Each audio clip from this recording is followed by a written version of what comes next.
I'm going to introduce Logan. She's going to come out. She's going throughout the world. It's going to be amazing. And then I'm going to come in and do some closing remarks. And for the weekend, really amazing, strong note. I'm going to give you guys some free stuff. Does that sound like all right. Let's get after it.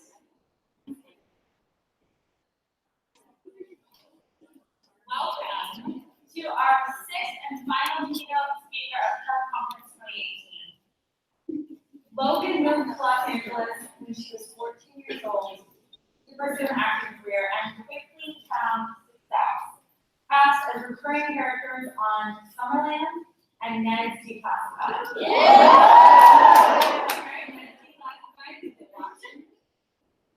After completing high school and matriculating at Vanderbilt next year, she went on to book the series regular role of Brianna in Tyler Perry's Meet the Browns. Yeah, all right. And continued to pursue her acting career by day and her collegiate studies by night. You guys stand for that?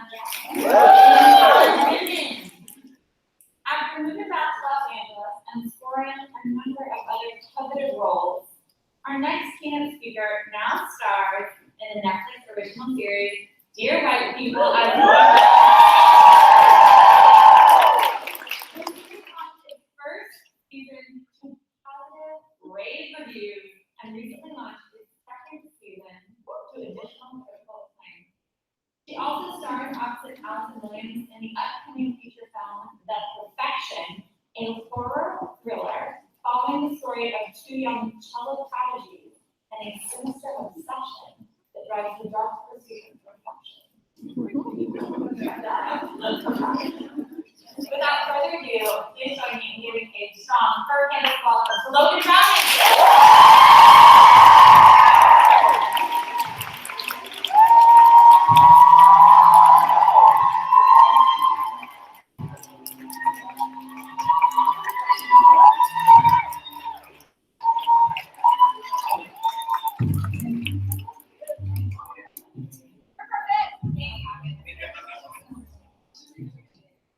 Hi, beautiful ladies. This is amazing. You guys are wonderful. Okay, so I'm all about us being on the same page. You know, you guys are here to see so many people and you've done so many things, and I want you to really be able to leave this moment and feel like you'll remember it forever. So I'm gonna do something so elementary. I did this when I was a Girl Scout. Okay. Cross your hands, grab the person next to you.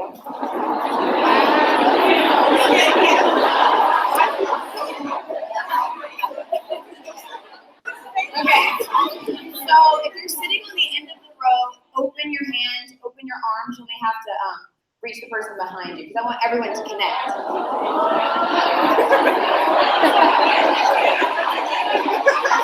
So go down the aisle, and then if you're on the ends in the back or in the front, you guys will connect.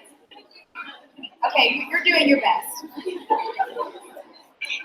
Okay, so if you're near somebody and you're not connected, you'll have to do an eye contact because we're going to take a squeeze around the room. And while we take the squeeze around the room, we're also going to do a breath together. We're going to be breathing together. It's a lot gonna happen. A lot is gonna happen. Are you ready? So the way we're gonna do this is we're gonna start the back left. You're gonna start the squeeze, and I'll know it's ending when I get a nod. Okay? And during this whole thing, we're going to be breathing together. And the reason I want to do this is because the person to the left and to the right of you matter, and they mean just as much to this world as you do.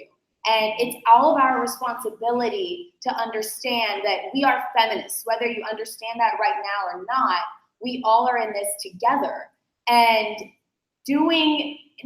understanding what feminism is, understanding the struggles of women is necessary. If you refuse to understand that, then you're ignorant and it's inexcusable. And I know all of you are feminists because you're here, you're at her campus, and by understanding the struggles of women, you will never go out into the world and do anything that would harm another woman by default or by incident. You know, everything you do will be intentional. So we're taking the squeeze around the room. And when we breathe, what we're gonna do, a part of the breath that we're doing is something you can do if you ever need to refocus yourself.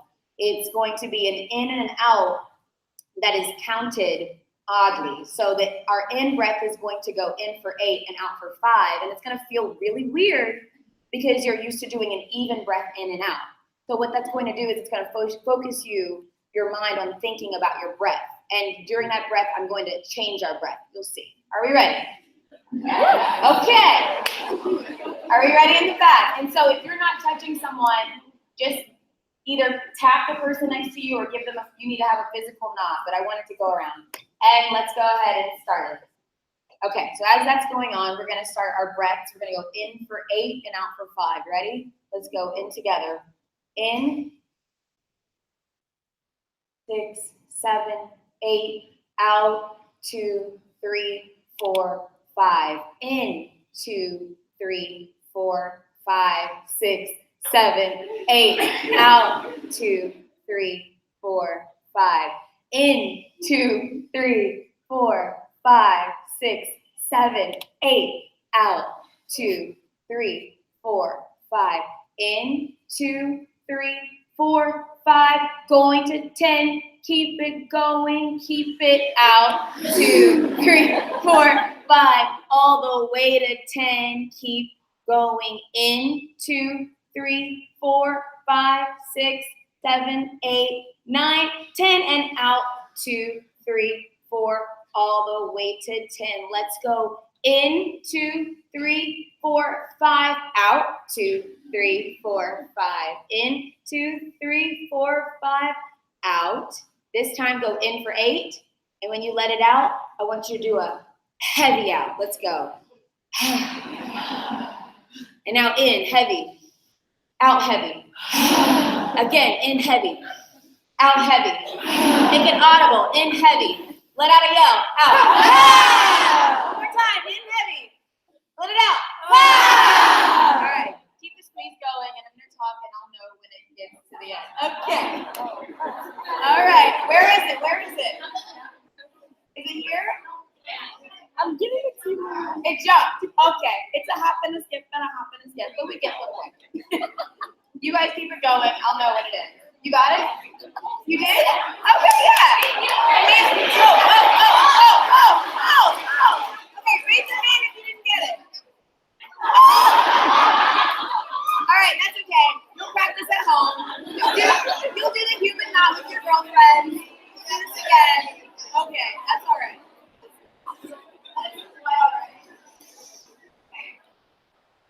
So let's take one more breath in together and out together. Deep breath in and out.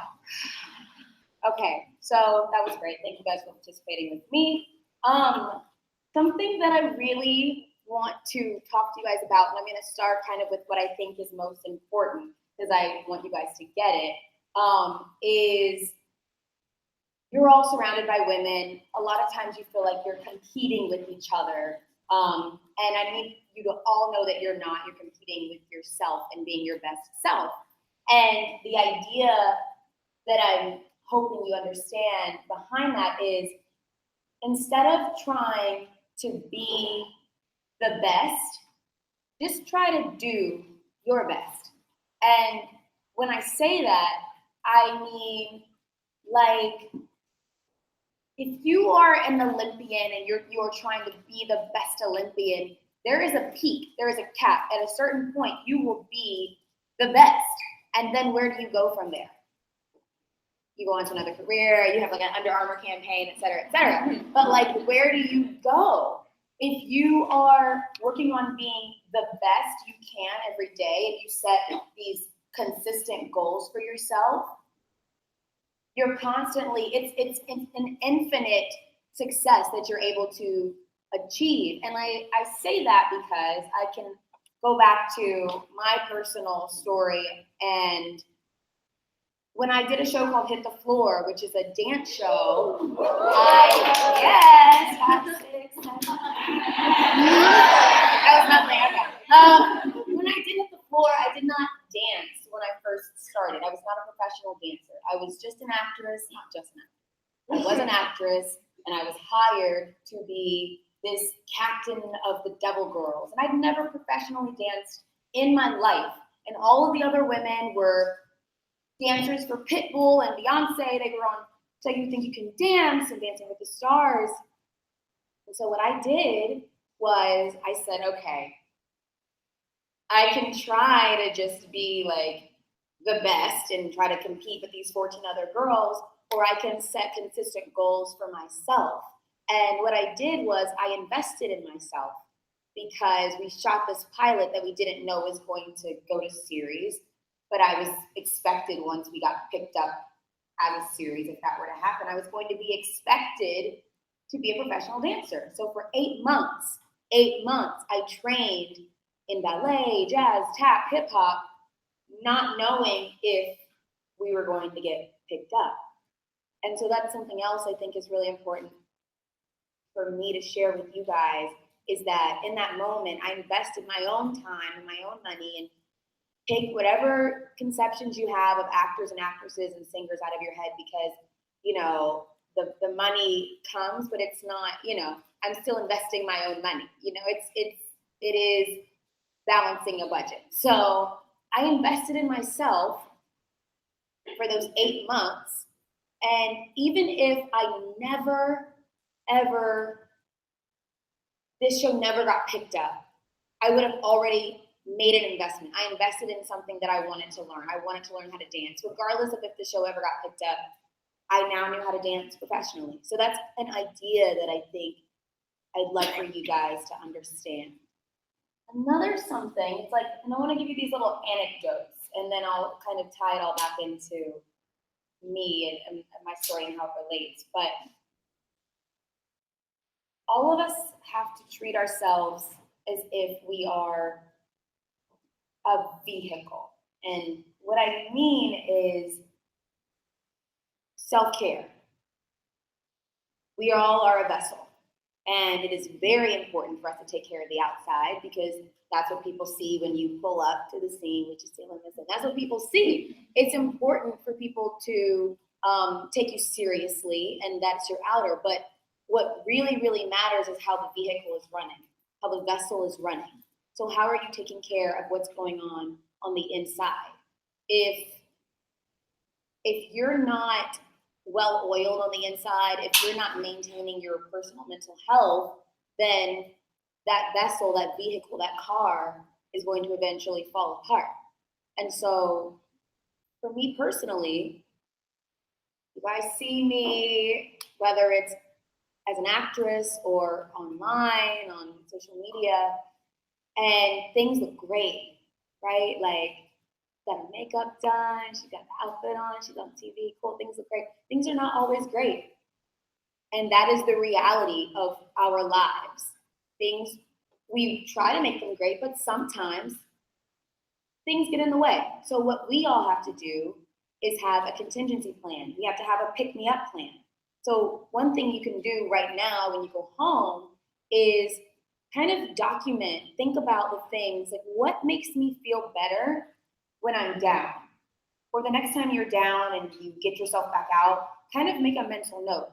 That was the thing. It was that I talked to my sister on the phone. It was that I took that bath, or I went to that workout class. You know, having a pick-me-up plan is something that has honestly saved my life when I felt like I'm in the most depressing, darkest moment. And knowing that I can physically take myself out of it gives me the power. You know, sometimes I think we get into those moments and are like, oh, you know, what is it going to be? No, we're equipped. God gave us everything that we need to get out of whatever situation we're in. Going back to like the dear white people of it all.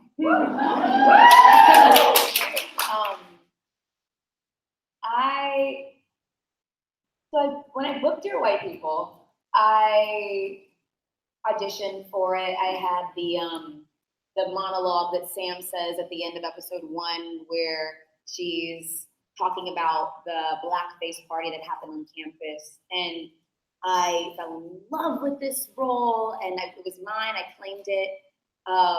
Something I didn't really anticipate, which is strange even to say, I did not anticipate being as significant of an activist voice as I am, as is required of me, kind of being on the show. It's a responsibility that I've now attained that I really wasn't prepared for. It's something I'm happy to do, but it came upon me. And something that I've thought about is, I wonder, are there people in the world who, for instance, if I am an African American woman, there is no way I can ever understand what it is like to be in a woman's shoes who is, if her family is immigrants, if our family is Jewish, if someone is Muslim, if somebody, like things that I do not identify with, I'm not innately keen to understand. So what I have to do, and what we all have to do, is to seek it out. You don't just wake up in the morning and understand other people's struggles. We are in an activated culture. We're in a cultural shift. We're in a moment where we all have to literally seek out how something affects another person. Just like when I first started and I said we're all feminists and we all have to be responsible and understand that everything that we do affects the woman next to us, affects the woman after us. You have to seek the thing that's outside of yourself. And that's something that Dear White People has kind of helped me to understand, because I've always been like, yeah, I'm a Black girl, I get it. I get what it's like to be a Black girl. Cool, that's it, that's a wrap. Oh, light skin privilege? What's that? What do you mean, light skin privilege? Oh, okay, so I'm a Black girl, but also, and I've always known I'm light skinned, that's a part of colorism in our community, but like it's something that I had to seek out to understand. What is it like for a girl who is darker skinned than me? What has it been like for her in her life? What are her struggles? What is she up against? What are things that I do in my life that maybe don't aid her in hers? So I say that to say this is a very diverse room. If you have not already, which I'm sure you have, really connected with people who identify as different than you, please do that. And you don't have to be awkward and ask like, so what is it that I'm supposed to know about the yous of the world? Because that person also does not represent everything that they are. I don't represent every Black girl in the world. I don't represent every lesbian girl in the world. I represent Logan. And I identify as those things. So it's important for you to diversify your circle, your contemporaries. You know how, I don't know if you guys know about investing, people always talk about diversifying your portfolio. Do that in your connections as women, even, and not just as people who how they identify, do that with how, the age range of people you're around. You should, if I don't know what the median age is here, but you should really have people you consider friends who are a decade older and a decade younger, because the people who have done it before you can help you. They can help lift you up. They can hold the door, open the window for you, and they can also give you advice. But the people 10 years younger are the ones looking to you, and they're the ones you're laying a path for. And just like today, I really want to hear from you guys, even though I'm supposed to be here giving. I really want to hear from you guys what it is that you need in the world, what it is that you want to see changed in the world. Because it matters to me, because I'm in a position where I can influence that. I can listen to what your needs are and what needs to be addressed and how I can help with that. Something else I want to share that my mom and dad always shared with me was 2 different mantras. My mom, on the back of her license plate, has a tag that says "Enjoy life." And my dad, when I would go to auditions, would say, have fun. And I'd come back, did you have fun? And those seemed like really simple things, right? And I don't know if you guys listen to your parents, like your parents, know your parents, what your situation is, but if you have people who you can look to give you that advice, listen, because I only now really started to understand what enjoy life and have fun mean. All of us are going to be working. We're all going to have to we're all going to go to jobs that, sometimes, even though we pick our dream job, people say, if you pick something you love to do, you'll never work a day in your life. That is absolutely true. And there yet are still going to be days where you show up and you're like, today is not the best day. But if you know that you're going into it with the idea and the mantra of having fun, then what you do is you create that atmosphere. You go into it with a mindset where it doesn't matter what's going on. You're coming into it with, I will have fun. I will encourage people around me to have fun. You have to create that environment. Yeah, I also don't want to overbear you guys, and I also want to talk about things that you want to talk about. So I'm going to go ahead and ask if there's anything here that let's go. Let's do it. Get in the trenches. Hi, I'm Liz.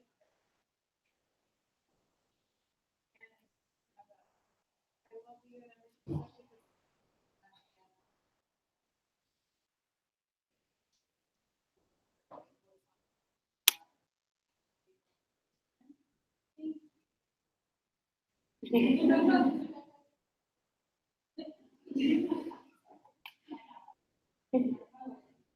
Hello. Oh my God.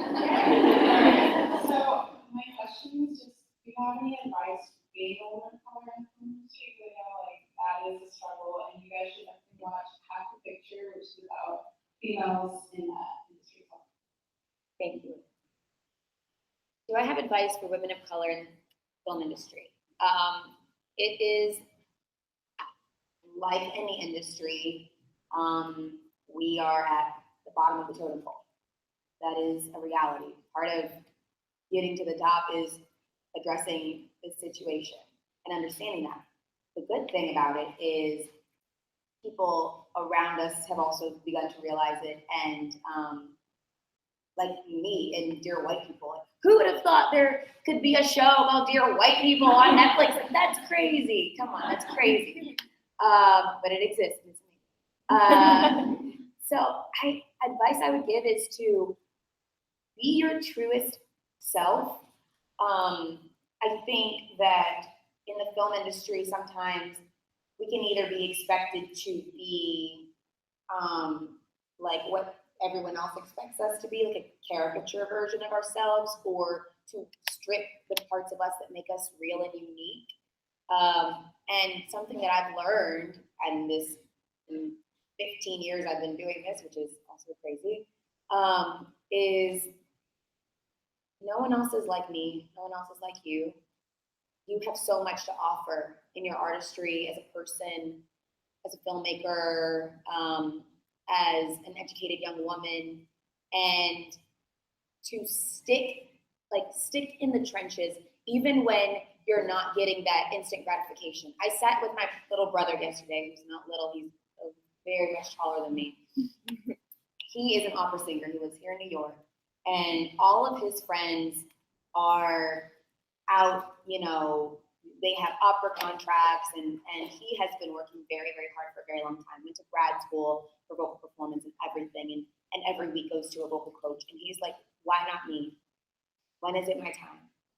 And as someone who has been very privileged in terms of I have been able to get work this whole time. I know that it's not the same for everybody, but what I do get to see in a lot of my contemporaries is that when they don't give up, when they stick to who they are, their true artistry, when they get that chance to shine, truly, it's bigger than anything I've ever done myself. It's so special. It's something I almost sometimes envy, because it's a beautiful story. And I just would say that knowing as a Black female filmmaker, it will be hard to not give up on that journey, because your journey is what's going to make your story so, so special. Yeah. Let's go.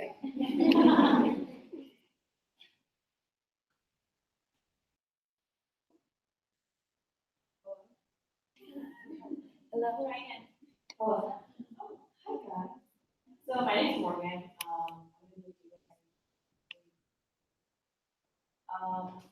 And well, first I just want to say like the way you portray your character on your people means a lot to me, just because like I'm a student journalist and like Sam's kind of a student journalist, and like she has white friends and she has Black friends and she's dealing with all like these different things on campus. And I went through a really similar situation on my campus.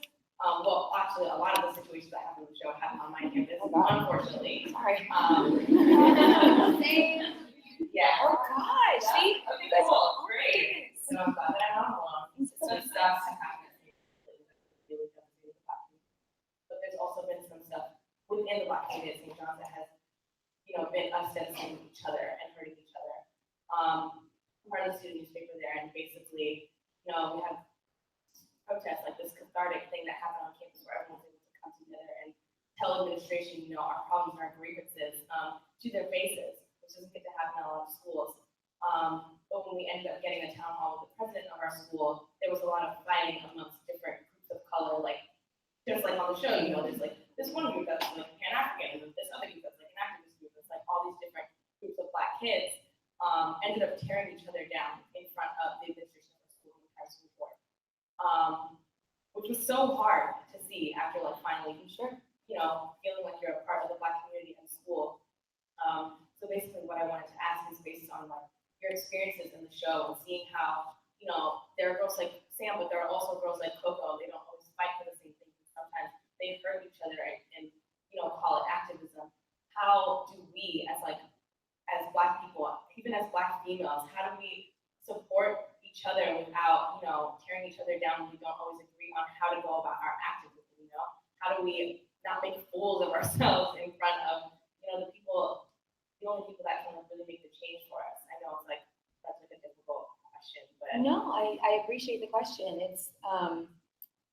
It is difficult, and I mean, I'm gonna be honest with you. I'm gonna tell you something that my dad said was the smartest thing that you could say ever. Sometimes I don't know is the smartest thing you can say. But what I would hope for us as a African American community, but also like everybody, us as women, in terms of tearing each other down, it goes back to something I said earlier. Instead of trying to like be the best, like just doing your best, I think that the Cocos and Sams of the world don't think that they can coexist, and that's just false. All of us, we're literally sitting in this room, we're all completely different. We're all rock stars. We're coexisting right now. I think that sometimes the moments like you had are necessary. Sometimes you have to go through those tougher moments to eventually appreciate each other. It happens in the show. You see that with Sam and Coco, and they needed to take a break apart from each other. They needed to not see eye to eye in order to eventually come back around. And I would say that can start with you. All it takes for two people to meet, in the middle is for me to start walking towards you. You don't have to meet me in the middle. I can come to you. So it's a lot of heart. It's a lot to carry. And it's a choice that you have to make, whether you want to carry that burden or not. No one's required to do that, but it's definitely a choice. I think it's also, in terms of being out of your things that are out of your control and your grasp are like, the media and the way the media shapes the ideas the things that we all intake. Yeah, I mean, I honestly, I don't know how to perfectly mend that. Aside from saying, I really think that it'll start with you. If I was in that situation, I would have to strip my ego. I would have to strip things that somebody said that may have hurt me. I've been in that situation before, not that specific situation, but a situation where a woman, a friend of mine, hurt me deeply, and I had to make the decision to forgive on my own. Like forgiveness does not, if you and I are in an altercation, nothing that you, it's all here. Nothing that anyone else can do will forgive what you need to forgive within yourself. So yeah, I would say just continue to be that person. Continue to try to teach, and also understand that once you say something, once you put it out into the world, even if somebody doesn't immediately understand it, you put it out into the world. So if you're trying to explain something to your fellow sister and she doesn't get it, that's okay if she doesn't get it in that moment. She doesn't have to. She heard you, and that's the most important part. She's going to take that home and she's going to sleep with it when she lays her head on her pillow, you know? Just like me, like everything that I am not, that I've had to learn to understand, it's not, someone doesn't say things immediately. I'll give you the perfect example. Okay, so yesterday, so on my flight here, had the best flight, thanks for campus. And it was a red eye, just coming from LA, and it was so that's midnight flight, and there was this woman and her son. Yeah, but there are things. It is about that. Okay. Yes, there was a young baby, and I never say anything to mothers because we're all women. We have to be like lifting each other up and helping each other. And I never say anything to mothers when kids are screaming, because kids scream, it's a thing, whatever. This kid screamed for 2 hours, and because his ears were hurting, which again, I understood, I did not say anything about it. I was like, this kid's ears are hurting. I've heard about this happening to young kids sometimes, like when they're traveling, it's like really bad. We land, and this kid is still screaming, and at this point, it's become like him arguing with the mom. He's yelling over the pilot. He's yelling over the flight attendants. He's calling the flight attendant stupid. It's gotten to a point where I think it's very disrespectful to everyone else on this flight. And so I finally say something. I was like, you've got to be kidding me. Like at this point, it's just rude. And she, ooh, yeah. She stood up. And my little attitude, I was like, hey, yeah, it was me. And she was like, you clearly have never had children before. And I'm like, I'm sorry, you're right. Your son just called the pilot stupid. And I think that's rude. I think you're raising him to be rude. I'm sorry. And I was like, also, he said to remain seated. So, she sits down. She sits down. Now, this is what happened after that. I put it on my social media. It was right down the middle. I had a lot of people go, yes, like if your kid understands, like if your kid is forming complete sentences and ideas, having full conversations, then your kid should understand and you should be able to discipline them. And like she just clearly wasn't. On the other end, someone was like, did you ever think about the fact that he might have been autistic? Yeah, of course I thought about that.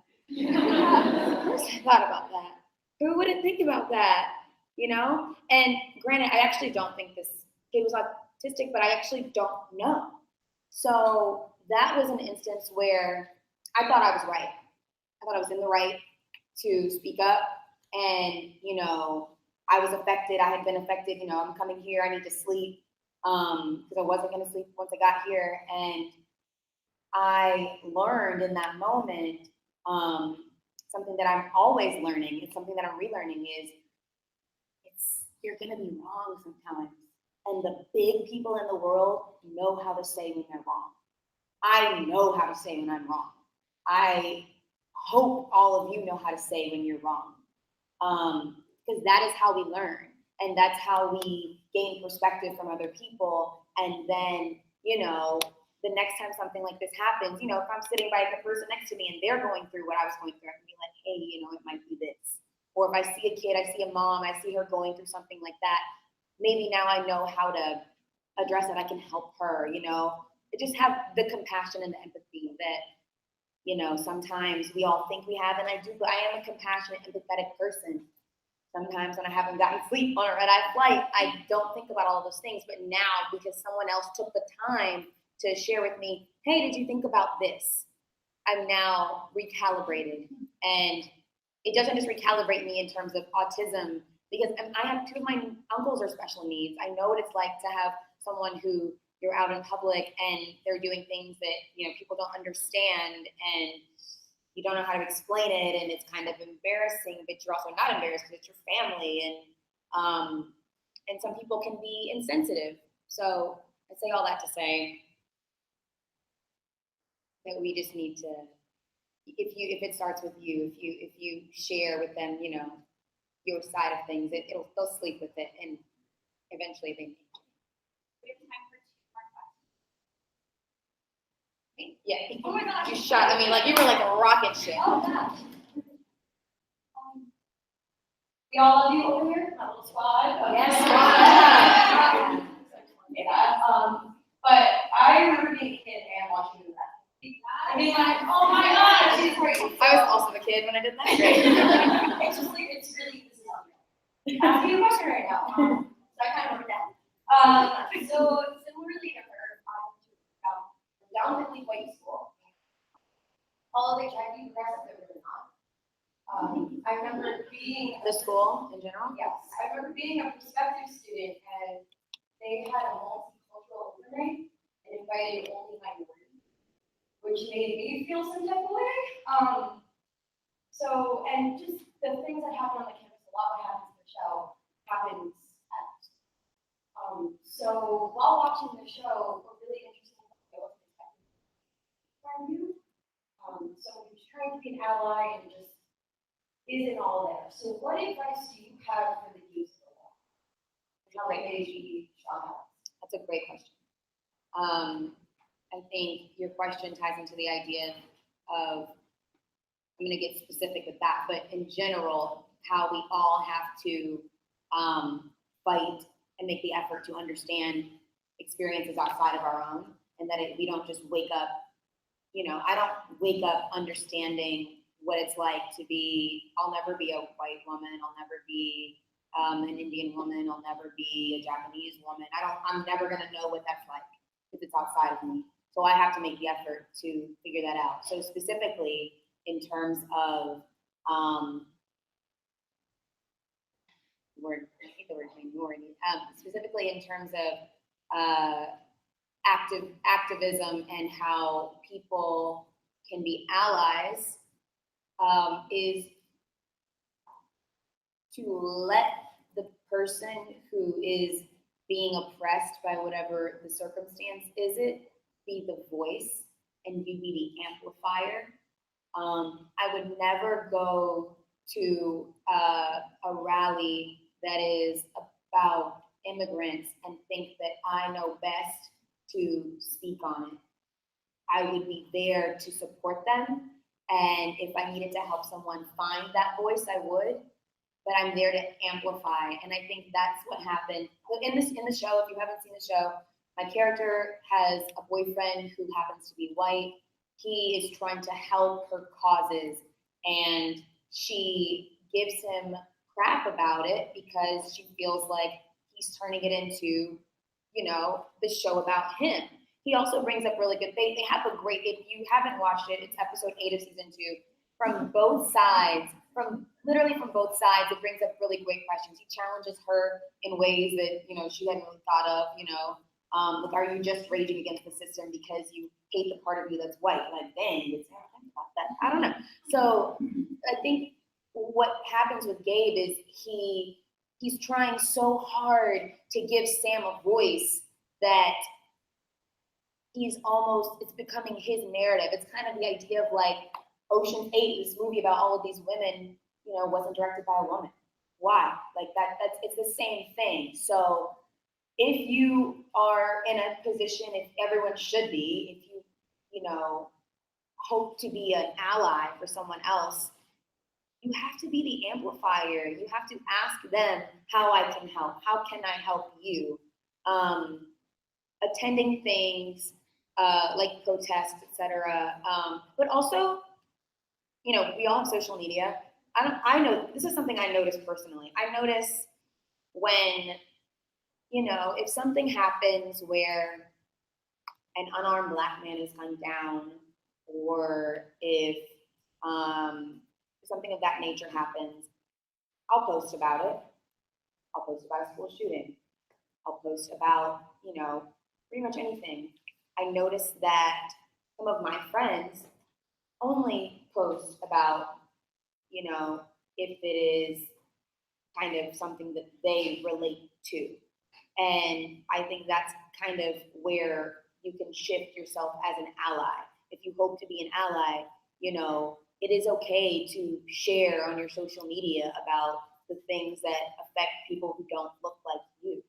I think that sometimes people are afraid of what their friends might think, are like, what are you? Are you like this new militant version of yourself? Are you like an activist now? Yeah, sure, I am.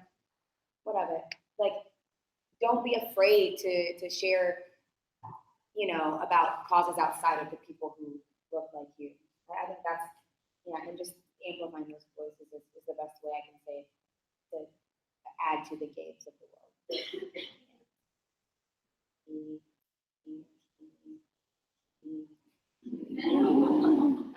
Is anyone born in June? Anyone has their hand up?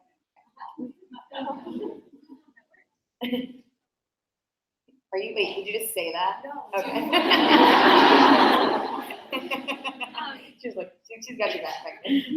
So I'm Alexa, and I'm a fully Mexican woman, but I am white passing. So I was wondering what kind of advice you have for people that are white passing, but like I find it hard to relate to a lot of other Mexicans because I don't go through the same struggle, and I hate that I don't go through the same struggle because everybody even says like, no, there's no way you're Mexican, you're too white for that, and I just don't know how to feel like I'm in with the Mexican community, and yet I also don't feel like I'm in with the white community either. So I don't know how to find a balance between that and like try to make it known that I really do care about Mexican struggles and that I'm not oppressing the whites.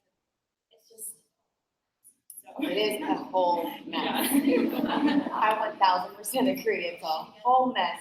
This race thing that has been created by the societies that we all live in is a whole mess. And that's such an authentic thing for you to share with all of us. Thank you. I believe a lot of people know what that's like. I have a friend, actually, Natalia Ramos, who is in Bratz. She played Yasmin. People don't think that she has her dad is literally from Spain. She speaks Castilian Spanish, but she looks white. And so people don't understand, she doesn't get cast in Latina roles because she doesn't look Latina. So I think what happens when you're in that middle ground is,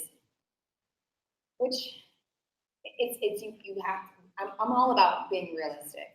Like I think you are. You have to be realistic about the fact that, like you said, you don't go through the same thing that some of your, Mexican sisters will, and that you support them. I think the fact that you've already acknowledged that lets me know that you're further along on the path than other people, because I think sometimes people want to go, they don't address the other side of the privilege that they have, and you've already addressed that. I think there are ways to use the privileges that the world bestows upon you for the betterment of the people you care about. There are rooms that you will get into that they may not because of how they look, that you can always reach your hand back and say, hey, this, I got you. I hope all of us we all have a different privilege. Sitting in this room right now is a privilege. All of us can use this privilege right now to help the girls who, if they can't afford to be here, if they don't, can't come to New York, if, they have to work and couldn't go to college. There's so many people who don't have the privilege of even being in this room. And when you have any kind of a privilege, you have to use it for the betterment of the people who you want to be there. So I would just say that to accept that. It's hard on the heart, so be good to yourself. Don't be hard on yourself for the fact that you're born into this world the way you were beautifully born. You're a beautiful person. You don't have to apologize for not, looking like the world expects you to look as a Mexican woman. That's what makes you unique. That's what actually changes the conversation and the culture. Everyone is able to understand that we're all spectrums of identity, and your identity is valid. You're not any less Mexican, because you're not as brown or skinned. I think you're doing a great job.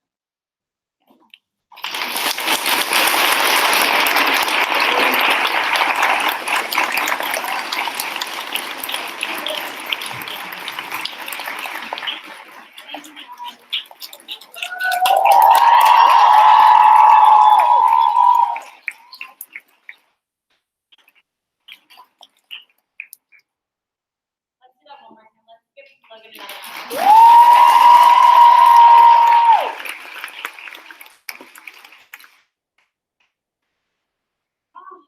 Ladies, we've come to the end of our conference 2018. And I hope that you are all as inspired as I am. We learned a lot this weekend. Who learned a lot this weekend? We learned from the Lady Gang about the power of your girl squad. We learned from HD about self-love and body positivity. We learned from Nico that all of it is you. We learned from Samantha Berry that we should not be afraid to make radical changes. We learned from Dr. Van Walter that we should never take no for an answer. To let someone tell us that we're not worthy and we're not done. We tackled racial issues with Logan Browning. We have had an incredible weekend. And what I want to talk about really quickly, I know you're tired, you've been here all day long, but I want to tell you all how much you mean to me. Because this pen right here says her campus is my girl gang. I feel that. You all, every woman in this room is my girl gang. Because when I started this company with Stephanie Kaplan and Annie Wang, we were in college, like you.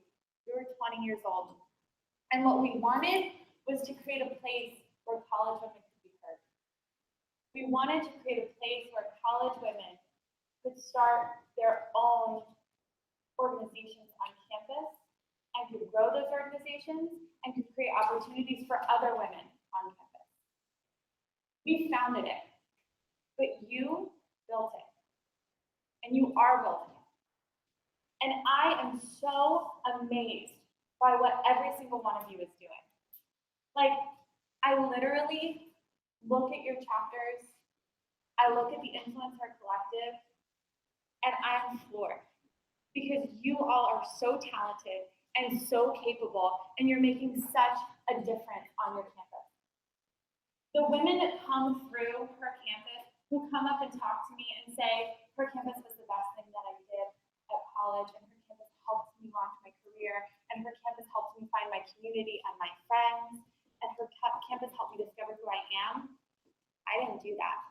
It was the campus correspondents who started the chapters of those schools, and the women who wrote for those organizations, and the women who led those organizations. And so I want to say thank you to all of you for doing what you do, because you are incredible and you inspire me. So this is for all of you, and thank you for being so incredible.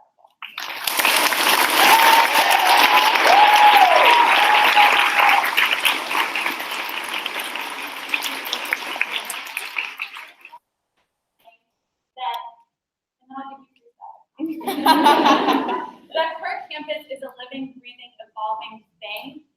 And what it has evolved into is a badass feminist organization that thrives on women building each other up. And that is so cool.